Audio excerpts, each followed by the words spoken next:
أشهد أن محمدا عبده ورسوله لا نبي ولا رسول بعده. اللهم صل وسلم وبارك على سيدنا محمد وعلى آله وصحبه ومن تبعهم بإحسان إلى يوم القيامة. أما بعد، قال الله تعالى في القرآن الكريم: أعوذ بالله من الشيطان الرجيم. بسم الله الرحمن الرحيم. يا أيها الذين آمنوا اتقوا الله حق تقاته ولا تموتن إلا وأنتم مسلمون. وقال أيضا: فلما بلغ معه السعي قال يا بني إني أرى في المنام أني أذبحك فانظر ماذا ترى. قال يا أبت افعل ما تؤمر ستجدني إن شاء الله من الصابرين. Hadirin hadirat sidang salat Idul Adha yang dirahmati Allah Subhanahu wa taala. Sudah sepatutnya kita sebagai hamba Allah yang beriman dan bertakwa selalu bersyukur atas segala nikmat yang Allah berikan kepada kita. Nikmat Allah itu banyak. Terkadang kita sebagai hambanya sering lupa, sering lalai, sering kufur dengan nikmat-nikmat Allah. Maka sepatutnya kita sebagai hamba yang lemah untuk selalu bertaubat, memohon ampun atas segala kekhilafan, kelalaian, atas dosa-dosa yang pernah kita lakukan. Semoga Allah Subhanahu wa taala menerima taubatnya kita dan kita dikumpulkan kelak di surga Allah Subhanahu wa taala. Amin ya rabbal alamin. Salawat dan salam kita panjatkan kepada baginda Nabi besar Muhammad sallallahu alaihi wasallam, yang mana Rasulullah sallallahu alaihi wasallam adalah qudwatun hasanah, pelengkapnya ajaran kitab-kitab Allah. Zabur, Taurat, Injil Allah turunkan melainkan belum melengkapi ajarannya Allah. Akan tetapi Al-Qur'anul Karim yang sekarang kita yakini adalah kitab yang melengkapi kitab-kitab yang telah diturunkan oleh Allah Subhanahu wa taala. Allah katakan dalam Al-Quran: Al-yawma akmaltu lakum dinakum wa atmamtu alaikum ni'mati wa raditu lakum al-Islam dinan. Hari ini aku sempurnakan nikmat-nikmatku. Wa atmamtu alaikum ni'mati, dan aku sempurnakan pula nikmat-nikmatku. Wa raditu lakum al-Islam dinan, dan aku ridho ketika engkau memeluk agama Islam. Subhanallah. Betapa bersyukurnya kita menjadi hamba Allah yang beriman dan Islam, karena Allah ridho kepada hambanya yang memeluk agama Islam. Banyak terkadang kita memahami kita memeluk agama Islam, tapi kenapa rezekinya datang kepada orang-orang yang non-muslim? Karena tujuannya umat Islam itu bukan dunia. Tujuannya umat Islam itu yang beriman dan bertakwa adalah akhirat, yaumul akhir. Karena kita mengetahui kehidupan kita di dunia ini hanya sementara. Karena sementara, Allah perintahkan kita untuk berbekal. Wa tazawwadu fa inna khairaz zadi taqwa. Berbekallah, karena sebaik-baiknya bekal menghadap Allah adalah ketakwaan. Maka hadirin hadirat sidang salat Idul Adha yang dirahmati Allah Subhanahu wa taala, usikum wa nafsi bittaqwallah. Terus bermuhasabah diri, mengintrospeksi diri untuk mendekatkan diri kita kepada Allah, bermuhasabah diri, mengevaluasi diri, mengkaji diri agar kita menjadi hamba Allah yang benar-benar taat, benar-benar takwa di hadapan Allah Subhanahu wa taala. Amin ya rabbal alamin. Allahu akbar, Allahu akbar, Allahu akbar walillahil hamd. Berbicara tentang Idul Adha. Idul Adha atau bahasa lainnya bisa disebut dengan bulan haji. Haji ibadah yang mulia. Bahkan haji adalah menyempurnakan keislaman. Maka kata Allah, kata Rasulullah, man istata'a ilaihi sabil. Jadi melaksanakan haji bagi mereka yang merasa mampu. Terkadang derajat mampu di kita ini terlalu sederhana. Gak punya ini sedikit merasa gak mampu. Padahal ketika niat yang kuat, ketika keinginan yang kuat, insya Allah hari ini tidak ada lagi hamba-hamba Allah yang tidak belum dikuatkan. Insya Allah kita semua termasuk hamba Allah yang mampu.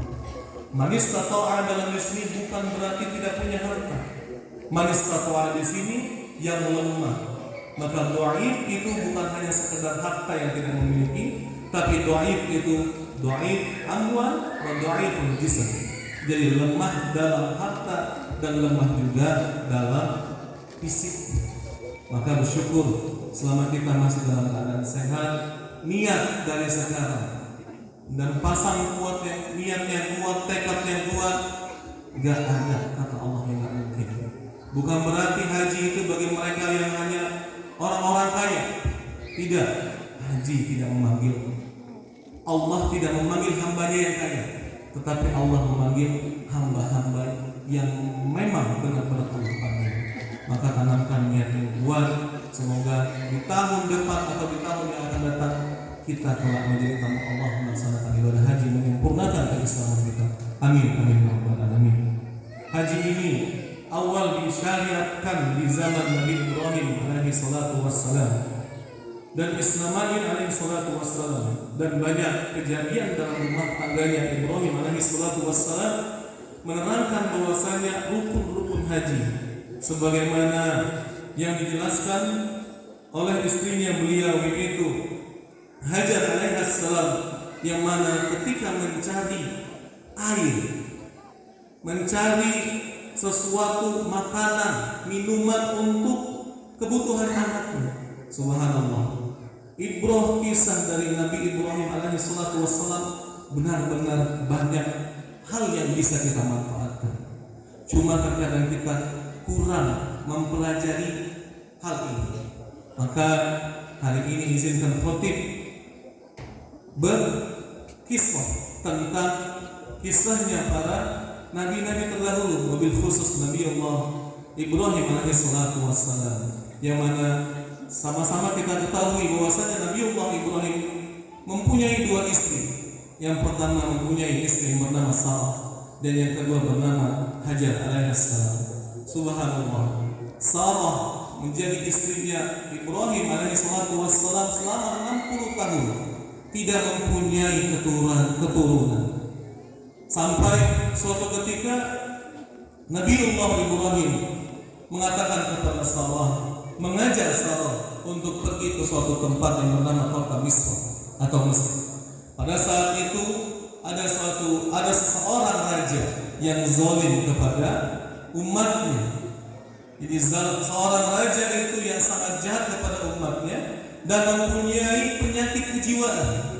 Apa yang antaranya? Menikahi, menggauli istri-istri umatnya. Maka saat itu ketika Nabiullah Ibrahim alaihissalatu wassalam bersama Sarah pergi ke Misr, dan apa yang disampaikan oleh Ibrahim, wahai istriku, ketika kita nanti pergi ke Misr, maka sampaikanlah bahwasanya aku ini adalah saudara. Maka aku juga begitu. Maka aku akan jadikan engkau menjadi saudariku. Karena penyakit si raja yang zalim ini mempunyai keyakinan perempuan-perempuan yang dinikahi oleh seorang lelaki pasti mempunyai kelebihan. Maka subhanallah, Sarah termasuk istrinya Nabiullah Ibrahim yang ma'izzannya, yang kelebihannya yaitu dengan kecantikannya dari jasadnya, kecantikan pula dari akhlaknya. Subhanallah. Suatu ketika Nabiullah Ibrahim bersama Sarah pergi ke Mesir, dan akhirnya melihat kecantikannya Sarah, ditanyalah sama aparat-aparat atau penjaga-penjaga kerajaan, menanyakan kepada Sarah, apakah ini istrimu? Nabiullah Ibrahim menjawab, tidak, ini saudariku. Tapi karena saking cantiknya Sarah, akhirnya Sarah dibawa pun menemui raja, dan akhirnya raja tanpa memikir apapun dia ingin menggauli Sarah. Dan Sarah termasuk hamba Allah yang soleh, dan dia meminta kepada Allah, ya Allah, jauhkan aku dari perbuatan maksiat ini, jauhkan aku dari perbuatan keji ini. Dan akhirnya ketika si raja berbuat untuk menggauli Sarah, ternyata seketika tangannya raja tidak bisa bergerak. Dan akhirnya raja bertanya kepada Sarah, apa yang kau lakukan? Aku tidak melakukan apa-apa. Aku hanya berdoa kepada Tuhanku, yaitu Allah. Aku ingin jauh dari perbuatan zina ini. Dan akhirnya apa? Si raja tersebut mengatakan kepada Sarah, kalau memang begitu benar adanya, maka mintalah kepada Tuhanmu agar tanganku bisa pulih kembali. Dan akhirnya Sarah pun meminta kepada Allah, ya Allah sembuhkan raja ini. Dan sembuh seketika. Tapi karena memang dasar raja ini jahat, mempunyai sifat yang tidak baik, dan akhirnya apa? Menggauli Sarah yang kedua kalinya. Dan Sarah pun berdoa kembali, ya Allah jauhkan aku dari perbuatan keji ini. Dan seketika saat itu raja pun dalam keadaan sakit seketika, tidak bisa menggauli Sarah. Dan raja pun berkata lagi kepada Sarah, apakah ini perbuatan yang dilakukan oleh Tuhanmu? Maka mintalah kepada Tuhanmu agar mengangkat penyakitku. Diangkatlah penyakitnya. Dan terakhir kali yang ketiga kalinya, raja pun melakukan perkara yang sama, menggauli Sarah. Dan akhirnya Sarah minta kepada Allah, ya Allah jauhkan aku dari perbuatan keji ini. Dan saat itu juga raja pun tidak bisa bergerak seluruh organ tubuhnya kecuali mulutnya. Dan akhirnya seorang raja mengetahui kalau Sarah ini bukan orang biasa, dan dia mengatakan, kalau memang Tuhanmu itu menjawab doamu, maka ampunkan dosa-dosaku. Tempat inilah yang menjadi saksi. Kalau aku berjanji tidak akan menggaulimu, maka mintalah kepada Tuhanmu agar mengangkat penyakitku. Dan subhanallah, Sarah meminta kepada Allah dan diangkat kembali penyakit si raja. Subhanallah, langsung seorang raja memanggil prajuritnya, mengatakan kepada prajuritnya, bawa pergi perempuan ini, karena dia bukan manusia, melainkan jin. Karena setiap doanya selalu diijabah oleh Allah. Dan akhirnya apa? Sarah pun pergi dari istana kerajaan karena kekhawatiran seorang raja. Akhirnya ada riwayat khilaf ulama di sini. Ada yang mengatakan dihadiahkan anaknya raja, ada yang mengatakan dihadiahkan budaknya raja. Akhirnya dihadiahkanlah budaknya atau anaknya raja, yaitu yang bernama Hajar. Masya Allah. Dan akhirnya Sarah pun pulang ke Palestina bersama Hajar alaihissalam. Subhanallah. Allahu Akbar, Allahu Akbar, Allahu Akbar, walillahil hamd. Dan akhirnya lanjutan kisah tersebut, Sarah bersama Ibrahim alaihissalatu wassalam hidup bersama Hajar, dan mereka menjalani hubungan rumah tangga sampai umurnya 60 tahun pun tidak dikaruniai seorang anak. Akhirnya saat itu Ibrahim alaihissalatu wassalam mengatakan kepada Sarah, wahai istriku, aku ingin mempunyai keturunan. Subhanallah. Pertanyaan, keinginan seorang suami yang sangat berat bagi seorang istri, yang mana ketika seorang istri tidak bisa memenuhi keinginan suaminya. Saking tidak bisanya memenuhi itu, akhirnya Sarah dengan kelegaan hatinya, dengan kepasrahannya menghadiahkan Ibrahim alaihissalatu wassalam yaitu Hajar. Dan akhirnya setahun setelah mengenal Hajar, dan Ibrahim pun menikahi Hajar alaihissalam, dan subhanallah dikaruniai Allah seorang anak yang bernama Ismail alaihissalam. Subhanallah, betapa sedihnya karena hakikatnya seorang wanita itu merasa sedih ketika tidak bisa memberikan keturunan.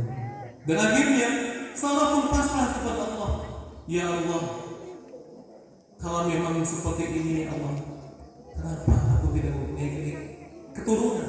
Kata Sarah kepada Allah. Dan akhirnya Sarah pun memasrahkan dirinya kepada Allah. Dan subhanallah, di umurnya Sarah yang ke-62 tahun, Allah karuniakan juga anak yang bernama Ishak. Subhanallah. Maka Ismail dan Ishak itu adalah anak-anaknya Ibrahim. Maka Ibrahim dijuluki sebagai Abul Anbiya, bapaknya para nabi. Karena Ishak adalah seorang nabi, dan juga Ismail adalah seorang nabi. Allahu Akbar, Allahu Akbar, Allahu Akbar, walillahilhamd. Ringkas cerita, akhirnya setelah Ibrahim memiliki seorang anak yang bernama Ismail, sebelum datangnya Ishak, dan ternyata datanglah perintah Allah kepada Ibrahim. Masya Allah, subhanallah. Yang membuat Nabi Ibrahim itu berat adalah ketika Ibrahim diperintahkan Allah untuk membawa anak pertama kali yang ditunggu-tunggu, membawa ke suatu lembah yang mana tidak ada kehidupan. Karena Mekah dulu itu adalah lembah gurun yang tidak ada pepohonan, tidak ada perumahan, tidak ada binatang apapun itu. Tapi karena taatnya Ibrahim kepada Allah Azza wa Jalla, dan akhirnya Ibrahim pun memenuhi perintah Allah Subhanahu wa taala, membawa Hajar alaihissalam dan Ismail ke Makkah. Dan ketika sampai di Makkah, subhanallah, Ibrahim tidak berbicara apapun, melainkan menyuruh Hajar untuk turun dari onta agar tinggal di Makkah. Dan subhanallah, siapa perempuan yang kuat begitu? Bertanyalah Hajar kepada Ibrahim, wahai Ibrahim, tidakkah engkau memikirkan nasib kami ya Ibrahim? Wahai suamiku, tidakkah engkau memikirkan nasib kami yang mana kau tidak memberitahu kami? Jadi tidak ada diskusi, tidak ada pemberitahuan kalau akan Hajar ini ditaruh di Mekah. Tapi ternyata apa? Karena taatnya perintah Allah, langsung ditaruh Allah, langsung ditaruh Ibrahim di Mekah. Dan subhanallah, ketika sampai di Mekah pun Ibrahim tidak berbicara kepada Hajar, melainkan nangis karena mentaati perintah Allah, meninggalkan saudara, meninggalkan keluarga. Dan akhirnya Hajar pun bertanya kepada Ibrahim, apa kata Hajar kepada Ibrahim? Tidakkah engkau memikirkan kami wahai suamiku? Ibrahim tidak menjawab. Ibrahim menangis. Ketika setiap Hajar bertanya kepada Ibrahim, makin kuat tangisan Ibrahim. Dan subhanallah, akhirnya hidayah Allah, ilhamnya Allah datang kepada Hajar. Dan subhanallah, ketika itulah Hajar hatinya kuat. Apa kata Hajar kepada Ibrahim? Wallahu amaraka bihadza. Apakah ini perintah Allah atau keinginanmu? Ibrahim tidak menjawab, sambil menangis dan menganggukkan kepalanya, memberikan isyarat bahwa saat ini benar-benar perintah Allah. Allahu Akbar, Allahu Akbar, Allahu Akbar, walillahilhamd. Dan akhirnya Ibrahim pun meninggalkan Hajar di gurun yang sangat panas. Subhanallah, ketika mulai tidak ada Ibrahim, ke seorang ibu yang membawa seorang anak yang masih menyusui. Jadi sebelum malam tiba pun Hajar mencari penduduk, mencari apapun yang bisa dia cari. Karena saat itu Ibrahim tinggalkan Hajar di dekat dua gunung, yaitu Gunung Safa dan Gunung Marwah. Subhanallah, saking panasnya terik matahari dan saking lelahnya Hajar menahan panasnya matahari, melihat di Bukit Safa seakan-akan seperti ada air. Dan akhirnya larilah Hajar alaihissalam ke Bukit Safa. Sampai di Bukit Safa, naik ke atas Bukit Safa, berlari di atas Bukit Safa. Agar apa? Agar mendakinya tidak terlalu berat. Ternyata sampai di Bukit Safa, dia lihat tidak ada air. Menoleh ke kanan ke kiri tidak ada air. Dan melihat arah ke Bukit Marwah, seakan-akan ada air. Padahal ketika turun dari Bukit Safa dan lari ke Bukit Marwah, sampai di Bukit Marwah pun tidak menemukan air. Subhanallah. Tapi keyakinan itu masih belum yakin. Akhirnya sampai dari Bukit Safa ke Marwah, Marwah ke Safa, Safa ke Marwah, sampai 77 kali melakukan hal itu. Dan akhirnya beliau merasakan kebenaran itu, bahwasanya di Mekah itu tidak ada air. Dan akhirnya beliau menemukan anaknya. Akhirnya Hajar alaihissalam menemukan anaknya Ismail yang sedang menangis kehausan. Akhirnya digesek-gesek masalah Ismail. Di sini khilaf ulama. Yang pertama mengatakan bahwasanya air itu timbul dari hentakan kakinya ontanya Ibrahim alaihissalam. Tapi hadis itu lemah. Ada riwayat yang mengatakan bahwasanya air itu timbul karena tangisannya Ismail alaihissalam, dan itu juga riwayat masih dibilang lemah. Tapi para ulama sejarah, para ulama ahli kisah memakai hadis ini. Dan ada satu lagi ulama mengatakan, dan satu lagi berpendapat bahwasanya apa? Allah perintahkan kepada malaikat Jibril untuk menghempaskan sayapnya sehingga timbullah air tersebut. Dan subhanallah, setelah lari dan sofa ke Marwah ke sofa sampai 7 kali begitu capeknya, dan akhirnya melihat kakinya Ismail alaihissalam ada mata air, dan subhanallah begitu senangnya beliau, dan saking senangnya khawatir air itu bakalan habis, akhirnya dibuatlah bendungan sama beliau kayak seperti lingkaran agar ketika habis itu masih tersisa, jadi biar bisa diambil sedikit-sedikit. Subhanallah. Dan ternyata bendungan itu dari air tanah-tanah pasir gurun itu dibuatlah bulat seperti beliau begitu.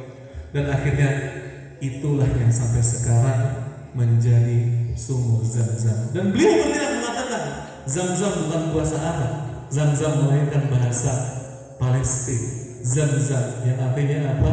Berkumpul, berkumpul, berkumpul. Jadi Siti Hajar mengatakan kepada air tersebut Zam-Zam, Zam-Zam. Akhirnya air itu terkumpullah di sumur tersebut, dan sampai sekarang dinikmati oleh umat Islam, jutaan umat Islam. Subhanallah. Allahu Akbar, Allahu Akbar, Allahu Akbar, walillahil hamd. Hadirin sidang salat Idul Adha yang dirahmati Allah Subhanahu wa taala. Dan akhirnya setelah sekian lama Ibrahim berpisah dengan anak tercintanya yaitu Ismail alaihissalam, dan suatu ketika Ibrahim meninggalkan anaknya, Ibrahim berdoa kepada Allah, ya Allah. Apa kata Ibrahim kepada Allah? Biwadin ghairi dzi zar'in inda baitikal muharram rabbana liyuqimas shalah. Subhanallah kalimatnya. Apa kata Ibrahim? Biwadin, aku tinggalkan mereka di tempat ghairi dzi zar'in. Jadi kalau ada kalimat zi itu dalam bahasa Arab artinya zu. Zi dan zu itu sama dalam ilmu nausarah. Artinya melampaui batas yang tidak dimampu dilakukan lagi oleh manusia. Apa kata Ibrahim? Biwadin ghairi dzi zar'in. Aku tinggalkan keluargaku di tempat yang mana tidak ada lagi apapun itu, yaitu gurun yang tandus di Makkah. Tapi subhanallah kalimat saja, inda baitikal muharram, yang mana tempat itu adalah tempat yang paling mulianya di dunia, yaitu rumahmu ya Allah. Rabbana liyuqimas shalah, aku tinggalkan mereka agar mereka menegakkan salat. Subhanallah. Maka bapak-bapak yang ada di sini, para hadirin saudara salat Idul Adha yang dirahmati Allah, sudah sepatutnya tugas kita sebagai kepala rumah tangga untuk mengingatkan istri dan anak-anak kita dalam perkara pertama, yaitu liyuqimas shalah. Subhanallah. Ibrahim rela pisah dengan istri dan anaknya hanya untuk menegakkan salat perintah Allah Subhanahu wa taala. Subhanallah. Setelah Ibrahim jauh pisah sekian tahun dengan Ismail alaihissalam, dan akhirnya apa dalam Al-Quran? Falamma balagh. Jadi kalimatnya begitu subhanallah indahnya bahasa Quran. Jadi ketika dia sudah tiba waktunya untuk diajak berjuang bareng, tapi disitulah perintah Allah bukannya untuk bersamanya, melainkan apa? Anni adbahuka, aku melihatmu fil manam, aku melihatmu dalam mimpiku. menyembelih diri. Tapi subhanallah, bukan langsung diperintahkan untuk sembelih. Begitu indahnya hubungan keluarga tersebut. Apa kata Ibrahim? Fanzur mada tara, bagaimana anak pendapatmu? Gak dipaksa anak. Maka dalam ilmu tarbiyah mendidik anak pun ada tahapan-tahapannya. Ada kapan dia untuk dikerasi, ada waktunya dia diajak berpikir, ada waktunya dia diajak untuk menjadi sahabat. Subhanallah, Ibrahim mengatakan fanzur mada tara, bagaimana pendapatmu wahai Ismail? Tapi karena kesolehannya Ibrahim, akhirnya apa? Anaknya pun soleh. Tidak ada lagi keraguan. Apa kata Ibrahim? If'al ma tu'mar, lakukanlah wahai ayahku. Kalau memang itu perintah Allah, satajiduni insyaallah minas sabirin. Insyaallah engkau akan menemukanku sebagai golongan hamba-hambamu yang sabar. Subhanallah. Allahu Akbar, Allahu Akbar, Allahu Akbar, walillahil hamd. Dan akhirnya Ibrahim pun membawa Ismail ke suatu tempat untuk melaksanakan perintah Allah. Maka hari Tarwiyah itu bukan hanya sekedar hari untuk mempersiapkan haji, mempersiapkan bekal untuk melaksanakan ibadah haji. Tapi hari Tarwiyah itu dikatakan bahwasanya Ibrahim masih ragu dengan mimpinya. Maka setelah hari Tarwiyah itu ada namanya hari Arafah. Arafah artinya mengetahui, meyakini Ibrahim bahwasanya mimpinya itu benar-benar nyata. Maka dia bilang dalam waktu sadaqta ru'ya, apakah kamu benar-benar meyakinkan? Sungguh Allah telah meyakinkan mimpimu. Subhanallah. Itulah yang menguatkan Ibrahim. Dan akhirnya Ibrahim membawa Ismail ke suatu tempat, dan ketika Ismail disembelih, Allah ganti Ismail dengan seekor domba. Subhanallah. Hadirin hadirat sekalian dirahmati Allah Subhanahu wa taala, dari kisah Ibrahim, keluarga Ibrahim alaihi salatu wassalam ini mendidik kita bagaimana menjadi seorang bapak, mendidik kita bagaimana menjadi seorang ibu yang baik, menjadi seorang bapak yang baik, mendidik kita bagaimana menjadi seorang anak yang baik. Maka jika kita ingin anak-anak kita baik, maka diri kita yang harus kita perbaiki. Jangan sampai kita menyesal dengan perbuatan yang telah kita lakukan. Allah Maha Adil, Allah mengetahui. Manusia bisa kita bohongi, tapi Allah tidak bisa kita bohongi. Maka selalu mengharap ridhonya Allah. Jangan pernah sekali-kali niat mengharap ridhonya manusia. Goyatun maslahatullah, keinginan manusia itu tidak bisa diikuti. Maka minta kepada Allah agar kita beramal hanya untuk mengharap ridhonya Allah, bukan mengharap pujian manusia, bukan mengharap pujian makhluk, tapi hanya satu, untuk mengharap ridho Allah. Subhanallah, Ibrahim yang kita ambil, betapa taatnya Ibrahim atas perintahnya Allah, rela meninggalkan anaknya, rela berpisah sekian tahun, bahkan rela untuk menyembelih anaknya kalau memang itu perintah Allah. Subhanallah. Maka kita juga sepatutnya sebagai hamba Allah yang beriman dan bertakwa harus rela dan ikhlas kalau memang itu perintahnya Allah. Terkadang kita masih suka melanggar hukum-hukum Allah karena hubungan dengan makhluk. Harus dipahami, muamalah dalam fikih ada dua, muamalah sama Allah, muamalah sama makhluk. Jangan sampai muamalah sama makhluk mengalahkan muamalah dengan Allahnya. Ini yang jadi masalah. Allahnya dulu, baru makhluknya. Nah, maka hadirin hadirat yang dirahmati Allah Subhanahu wa taala, usikum wa nafsi bittaqwallah. Semoga kita termasuk hamba Allah yang bisa mengikuti jejaknya Nabi Ibrahim alaihi salatu wassalam.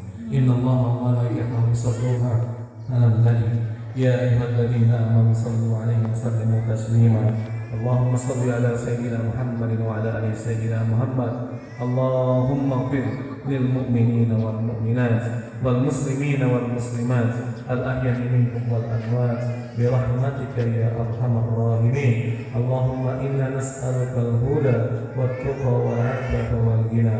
ربنا تقبل منا إنك أنت السميع العليم وتب علينا إنك أنت التواب الرحيم. يا الله يا فتاح، يا الله يا رزاق، يا غفار، يا رحمن يا رحيم، يا ذا الجلال والإكرام. Ya Allah ya Rabbana, kami pada hari ini ya Allah mohon ampun kepadamu ya Allah. Ampunkan dosa-dosa kami ya Allah. Ampunkan dosa kedua orang tua kami ya Allah. Yang masih ada berkahi umurnya ya Allah. Yang telah tiada berikan tempat terbaik di sisimu ya Allah.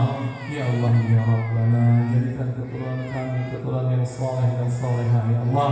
Ya Allah ya Rabbana, cukup kami yang tidak baik ya Allah. Jangan jadikan keturunan kami yang tidak baik ya Allah. Cukup kami yang jahat ya Allah, jadikan keturunan kami yang baik ya Allah. Tegurlah kami jika kami sibuk dengan perkara dunia ya Allah, jika kami lalai dengan perkara dunia ya Allah. Ya Allah ya Rabbana, tegurlah kami di kami salah ya Allah. Tegurlah kami di kami dalam kemaksiatan ya Allah. Tidak ada kekuatan selain kekuatan darimu ya Allah. La haula wa la quwwata illa billah. Rabbana taqabbal minna innaka antas samiul alim wa tub 'alaina innaka antat tawwabur rahim. Ya Allah ya Rabbana, matikan kami dalam keadaan husnul khatimah ya Allah. Matikan kami dalam keadaan husnul khatimah ya Allah. Matikan kami dalam keadaan husnul khatimah ya Allah. Jauhkan kami dari keadaan su'ul khatimah ya Allah. Jauhkan dari jariatus su' ya Allah. Jauhkanlah kami dari perkara-perkara yang tidak Engkau sukai ya Allah. Jauhkan kami dari perkara-perkara yang Engkau haramkan ya Allah. Ya Allah ya Rabbana, hanya kepadamu kami berharap ya Allah. Kabulkan segala hajat niat doa-doa kami ya Allah. Ya Allah ya Rabbana, Rabbana atina min ladunka rahmatan wa hayyi lana min amrina rasyada. Rabbana atina fid dunya hasanah wa fil akhirati hasanah wa qina adzabannar. Min fadlika subhana rabbika rabbil izzati amma yasifun wa salamun alal mursalin walhamdulillahi rabbil alamin. Assalamualaikum warahmatullahi wabarakatuh. Waalaikumsalam warahmatullahi wabarakatuh.